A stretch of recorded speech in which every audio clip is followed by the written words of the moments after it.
I often hear staff express the need for more training around behavior management. They share that participants don't always listen, it can be difficult to get them focused, transitions are challenging, or young people only want to engage in activities they choose rather than those planned by staff. Sometimes they play too much, or tease each other, or are hard to redirect. And in more extreme cases, big feelings can lead to meltdowns or unsafe behaviors. Traditionally, the word manage means to be in charge of, to make and keep compliant, or even to handle and manipulate. That framing suggests control and domination. But in after school programs, that isn't our goal. Our role isn't to manage young people in that sense. Instead, our hope is to support each young person in building the skills to manage themselves, to understand, navigate, and adjust their own behaviors in ways that help them succeed and fully engage. Let's talk about what we mean when we say self awareness. Self awareness means understanding our emotions, thoughts, and values and how they influence our actions. There are things staff can do, both in their practice and in the environment that they create, that really support young people in developing self awareness. First, they can build a vocabulary around emotions, normalizing talking about emotions, using mindfulness in the practice of pausing to check in. Remember, it's not about judgment. All emotions are important. For example, when I can't concentrate, I might feel short with people or get a little judgmental. If I pause, I can ask myself, am I irritated with someone in particular? Am I anxious about something unknown?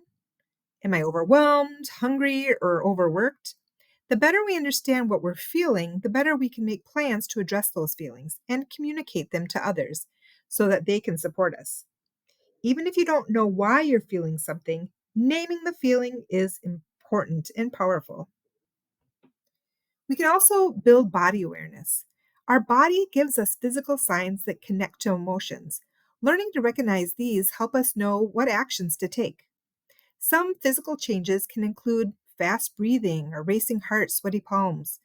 Maybe it's butterflies in the stomach or heaviness in the chest, a tense jaw, trembling muscles, feeling hot, flushed, or jittery. Sometimes there's a heaviness with sadness or tingling in the skin when you're anxious or nervous. When we notice these cues, we can take action. For example, breathing can help lower your heart rate. Taking a walk or moving our body can release some energy. Simply listening to what our body is telling us allows us to respond with care. And acknowledging without judgment. It's important to practice calming self talk. Things like, this is what I'm experiencing right now, and it's okay. We don't want to fight, ignore, or suppress emotions. Suppression often leads to escalation. Instead, acknowledge them as a valid and manageable feelings. This connects back to that regulation versus control. We can't control emotions away, but we can regulate how we respond. Practicing these skills when big emotions are small help us prepare for when they are big. The lesson here is to practice, not avoid. Practice naming emotions, practice noticing body cues, practice acknowledging those feelings without judgment. And the more we explore these skills in calm moments, the more prepared we are to handle them during the difficult ones. So now we're going to talk about practice. In youth programs, opportunities to practice self awareness and self regulation are essential. Practice is preparation. Just like in sports or competition, it's the ongoing repetition that helps us respond effectively when big emotions show up. Here are some things to consider when beginning your practice, and it starts with safety. For practice to be meaningful, participants need to feel safe and connected. When young people feel like they belong, the brain's cortex stays more engaged because the amygdala isn't flaring up in a fight or flight mode. Most programs already work hard to create safe spaces, but it's worth reflecting on. For example, your greetings. Do participants feel genuinely seen when they arrive? Or are they only met with commands like put your bag away or go to the gym?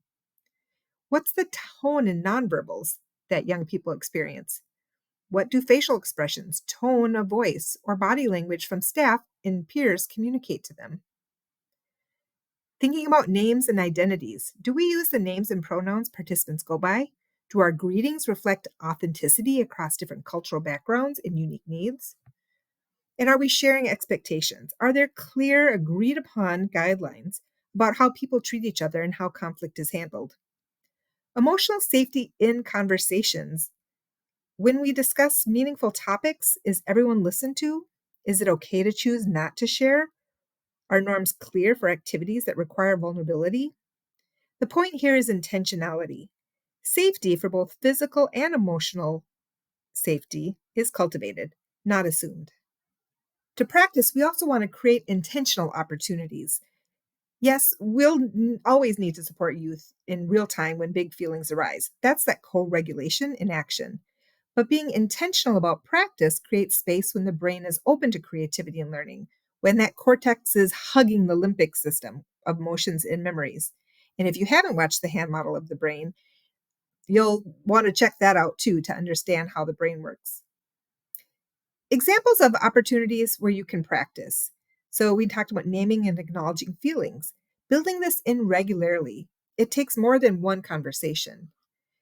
And discussing emotions in advance. For example, we're going to be doing something new today. How do you feel about that? What might come up? And how can we support each other? We also want to explore regulation strategies. Invite young people to try breathing exercises, physical movement, quiet time, talking with someone, or listening to music. Encourage experimentation to see what works for each individual. And asking about causes. In a check in, if someone was to say they feel like, for example, like a storm cloud, you might ask, what does that look like? What happened today that made it stormy? And finally, embed gratitude. Research shows that practicing gratitude is linked to decreased depression and anxiety and increases in serotonin and dopamine. Over time, it can rewire your brain's pathways towards more positive thinking. And gratitude also strengthens relationships. There's lots of ways to build gratitude into your sessions. Doing shout outs, thanking peers for sharing supplies or ideas or support. You can think about even gratitude in small things like the sunny day or a good lunch, and encouraging gratitude towards self.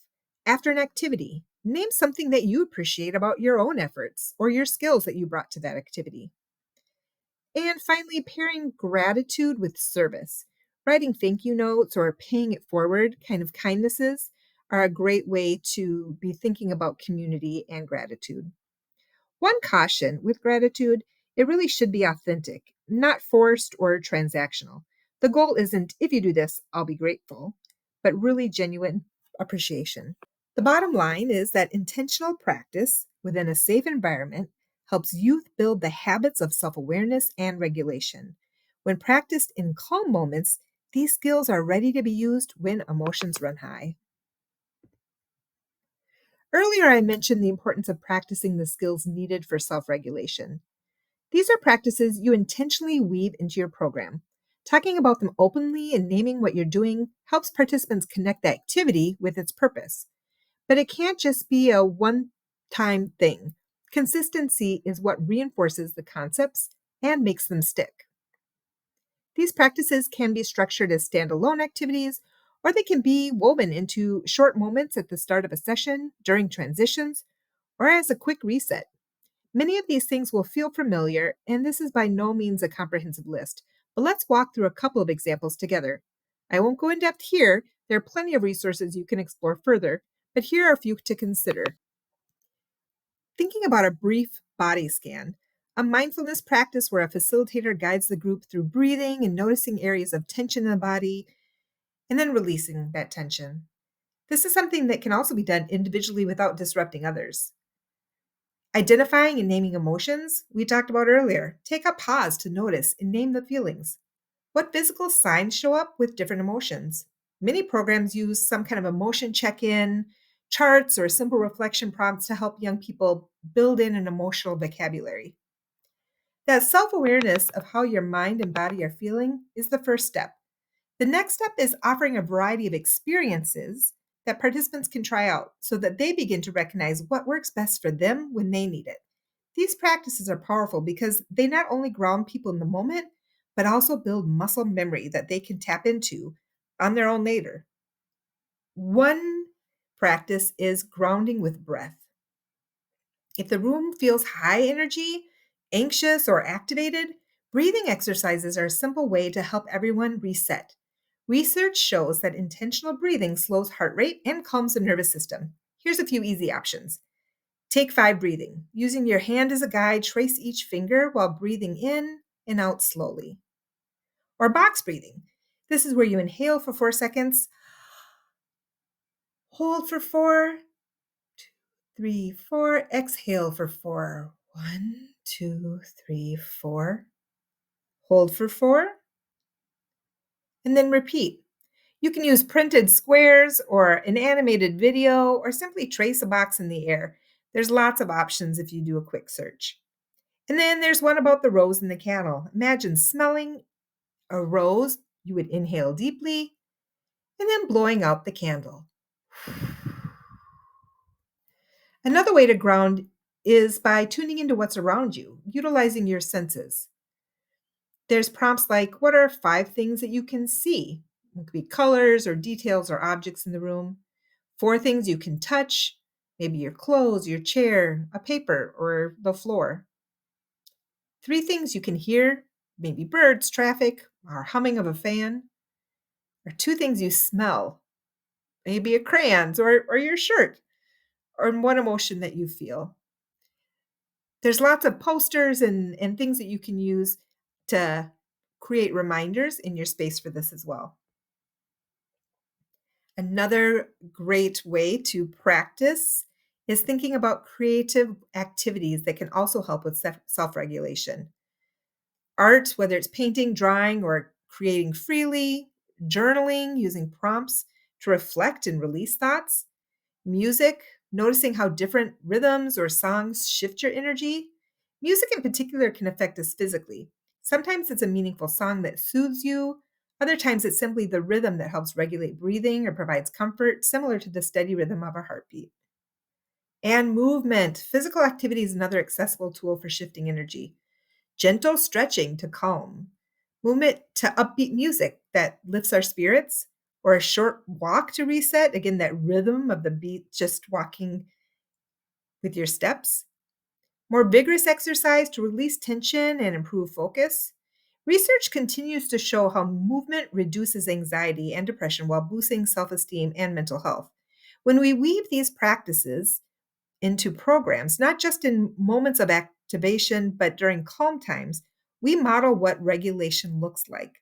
This builds a shared language for co regulation while also strengthening participants' ability to call on those skills for themselves when they need them most. And remember, it isn't just about doing the activities.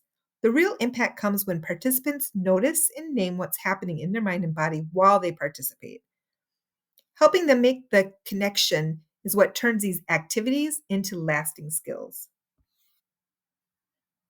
One way that you can reinforce their experience in making connections to what they're learning are thinking about prompts or reflection questions with these different activities.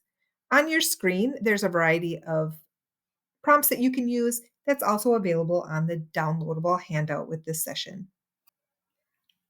Another important piece to weave into practice is normalizing conversations. How do we talk about the way that we feel? How do we explore the different strategies available to us? And how do we identify which ones work best for each of us as individuals? By modeling that narrative out loud, we also help young people develop their own internal dialogue and self talk. Over time, that inner voice becomes another tool that can rely on to support their self regulation. Of course, there will also be times when you are co regulating with someone who is dysregulated. The good news is that all of these practices lay the foundation for that moment. They connect directly to the 3 R's of Dr. Bruce Perry's sequence of engagement: regulate, relate, and reason. If you haven't watched our quick guide video on co regulation that includes the 3 R's yet, I encourage you to check it out. It ties everything together and shows how these strategies prepare us to step into the moments with confidence. So, now what? Well, build your own regulation skills. Adults who are dysregulated can't support young people to get regulated. That means your first step is building your own awareness and strategies. Notice your body, paying attention to how your body feels when you experience difficult emotions. Identify strategies. What helps you understand, manage, and respond effectively to stress? What practices calm your body? And find support. Always identify a colleague or a friend you can go to that can help you with your co regulation. You also want to do a personal inventory. What practices are you already comfortable with? Which ones would you like to explore more deeply? And how can you build one of these practices into your own routine or into your program, daily or weekly? Also, you want to choose a focus area. Pick a topic from this session to grow deeper in, something familiar you want to strengthen, or something new you're curious about. Maybe build in one or two new practices. Small shifts make a big difference. For example, add breathing exercises when transitioning from a high energy to a calmer activity. Always explaining the purpose. Hey, we've been energized from our game in the gym. Let's calm our bodies and do some breathing to prepare for our next activity. And then ask them, how are you feeling now? Remember, you can download the session handout for reflection prompts and self talk reminders that you can use in program. The best way to build young people's self awareness and regulation skills is to model it yourself and create a safe, supportive environment where they can practice with others.